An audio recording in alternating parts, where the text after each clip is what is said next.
দেখতেই পাচ্ছেন আমার পিছনে এই যে একটা লম্বা মতন দাদা দাঁড়িয়ে আছে। ইনি এসছে বাংলাদেশ থেকে এই আমার সাথে দেখা করার জন্য।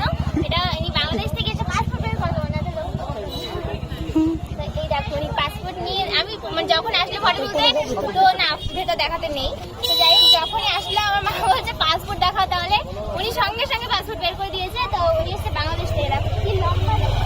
আর তো ফ্রেন্ড তোমরা তো ভালো করেই জানো যে বাংলাদেশে এখন খুব ঝামেলা হচ্ছে। তো তার মধ্যে ওই যে দাদাটাকে দেখতে পাচ্ছ নিয়ে এসছে বাংলাদেশ থেকে ইন্ডিয়া। দেখো তোমরা আমাকে এত ভালোবাসা দিয়েছো যে ইন্ডিয়া থেকে আমার ভিডিও বাংলাদেশ পর্যন্তও চলে গেছে। তো বাংলাদেশ থেকেও আমার অনেকেই ভিডিও দেখে, যেমন এই দাদাটা দেখে।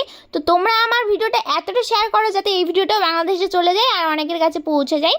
তো এই যে দেখতেই পাচ্ছ এখন এই বাংলাদেশের দাদাটার সাথে আমি এখন বাংলাদেশের ভাষায় কথা বলবো। তো তোমরা দেখো বাংলাদেশের ভাষায় আমি কেমন করে কথা বলি।